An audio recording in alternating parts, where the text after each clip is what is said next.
bu fekkente ne am na ci ñun ñoo xamante ne bokkuñu ak moom gis-gis dañuy am problème wala dañuy am ay difficultés pour toog ci plateau pour waxtaan ci wala pour joxe ci sunu avis quel que soit le point de vue. Moi par exemple sur cette question, et j'en profite, c'est vrai que je suis pas aujourd'hui dans nekkuma ci position ou chroniqueuse, je suis plus dans la position de présentatrice d'émission, moo tax xëy na lu bëri mënuma ci sori, mais li ma mën a wax rek ci yëf yi mooy autant dans la plus grande démocratie de 2A TV, autant par exemple aujourd'hui tu peux ne pas être d'accord ci li nga xamante ne moom mooy l'insistance dont tu dis.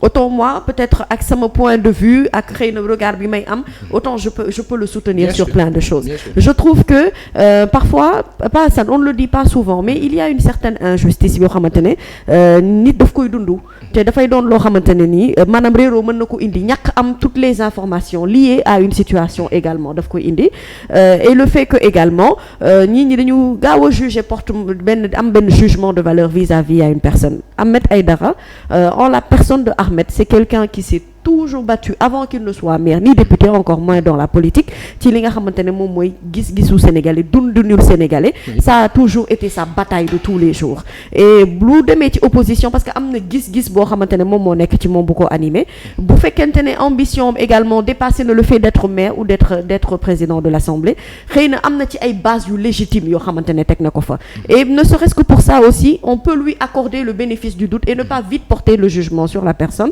sans pour autant savoir li ko animé. Autant aujourd'hui ñu mën ko également doute baram, autant ñu mën a doute baram également, à mon avis, les leaders de Yewwi Askan Wi qui pour moi ont trop tardé à prendre une décision et à se positionner par rapport à une question boo xam ne aussi importante que candidat bi leen di représenter au niveau de l'Assemblée nationale. Ils ont eu beaucoup de rencontres yoo xamante ne def nañu ko, beaucoup de discussions internes yu ñu yëg ak loo xamante ne sunu nopp yeggu ca ci ay concertation loo xamante ne xam ni ma xamee nit ki bokk la personne de Ahmed Aïdara, xam naa ne bu fekkonte ne amoon na njortu ne xëy na am na keneen ku nekk ci ginnaaw ku ñuy pressentir keneen ku dul moom, persistance boobu justement du ci nekk. Est-ce que persistance bi nekkul sur le fait que on lui a laissé légitimement pensé et soutenu que vraiment moom moo war a nekk le candidat. Et nit aussi comme je dis souvent, même bu fekkente ne gis-gisu askan wi la, c'est pas parce que da nga am ay ambition ko amatuloo gis-gis ak askan wi que askan wi taxulaa jóg, que askan wi taxulaa xeex. Ça c'est mon avis personnel, et toutes les personnes qui m'ont interpellé par rapport à cette question-là, c'est cette réponse que je leur ai donnée. Et ñu comprendre ne 2A TV, c'est une chaîne qui est la chaîne du peuple. Ahmed Aïdara, même bu fekkente ne fii lay liggéey, c'est un agent comme toi, comme moi, comme les autres. Il n'est de loin notre directeur général, ce n'est pas notre responsable direct, c'est pas à lui qu'on rend compte. Et qui plus est, professionnel lañu, am nañu ay expérience, bu ñu fi toogee di analyser ay commentaires ak di wax ci loo xamante ne maanaam ay questions d'actualité, on donne notre point de vue même bu fekkee bokkuñu moom gis-gis comme ni nga ko defee, d'où la noblesse justement de dire le fond de ta pensée ak ni nga ko gisee, ñu comprendre ne équilibre dafa am ci télé bi, askan wi moo ñu tax a jóg, et ci askan wi bu ñii di gisee nii ñii dañuy gisee ne, parce qu'en réalité àdduna noonu lay doxee, ñëpp mënuñu bokk xalaat ci benn. Et puis mais merci Mamy, et puis il y a une chose. Ni nga ko expliquer nii, je te dis que Ahmed il aura l'occasion de venir s'expliquer ici et sur d'autres médias aussi. Peut-être bien. Jérôme lan ngay xaar pour ñëw, xam nga Mbaye Anta moo daan l'homme de l'Assemblée nationale. Jérôme mooy l'homme de l'Assemblée nationale. Mbaye Anta moo daan ubbi buntu bi. moom raak beeg xeex bi yëpp moom Jérôme fa la ko fekk. mënoon nga ñëw fii nag defal ñu point waa gaawal sol chemise nga ñëw wax ñu ni nga dundee Assemblée nationale, xeex baak cooki baak coow la fa am lépp.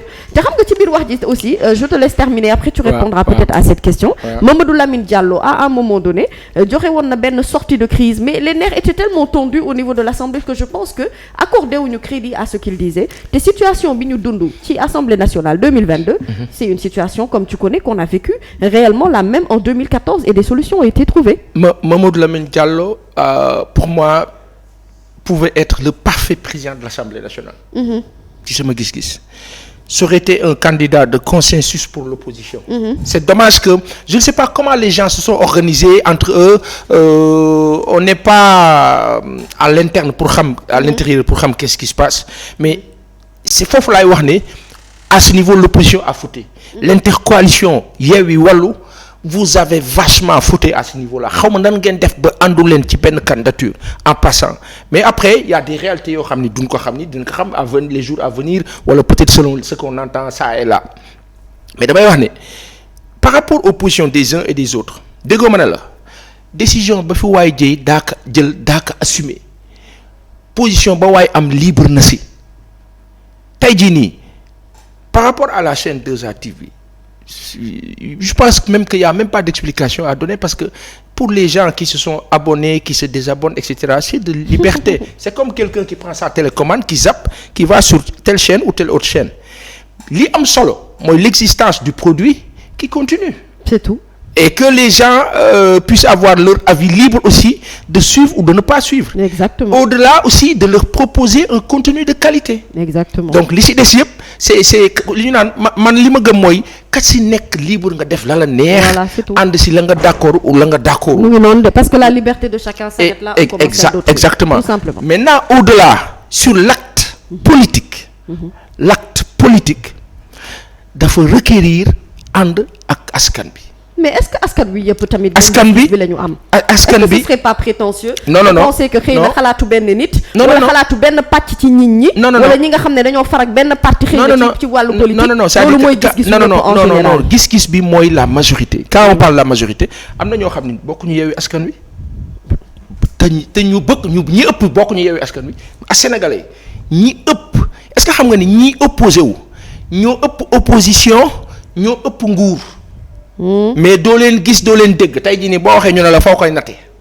waaw justement mais fi fenn rek nga koy nattee. fan. mbedd mi nopp yi ak bët yi mooy réalité bi ngay dund di dox ci mbedd mi di déglu rajo yi di déglu télé yi di gis nit ñi di xool sénégalais yi li ñoo dund au jour le jour di gis seen métit xam ne kat sénégalais yi fii lañu toll. loolu rek la. cette image là elle est belle quand je regarde Guy Marius qui échange avec Abdoulaye Baldé. en termes de civilité très belle image. c'est magnifique. mais civilité bi foofu la ñu war a dem. mais xam nga lan mooy yàq civilité bi. mais femme bi tamit borom mbusóor bi tamit. mais Aïda Sow Diawara. c'est un énorme problème. mais est-ce que problème bi am assemblée nationale yëpp. moom du moom moo ko sooxe à la base. ci manque d'expérience am ba ci woo gendarme yi ñu ñëw. ci situation boo xamante ne xëy na mënoon nañ ko gérer de beaucoup plus simplement tout en defoon benn suspension de séance. manque d'expérience bàyyi nit ñi waxtaan yëf yi dal nga door a dellu si waat ci yëf yi. xam nga sanu yaay bi ndeysaan mag la nag. li ma si metti rek mooy c'est là où la gestion politique difficile wala boog la considération vis-à-vis de l'acte politique mooy di nga wax ci sa baay di nga wax ci sa yaay di nga wax ci sa maam di nga wax ci sa tante sa bàjjan ak waxee kam munti doon. wante li wóor mooy.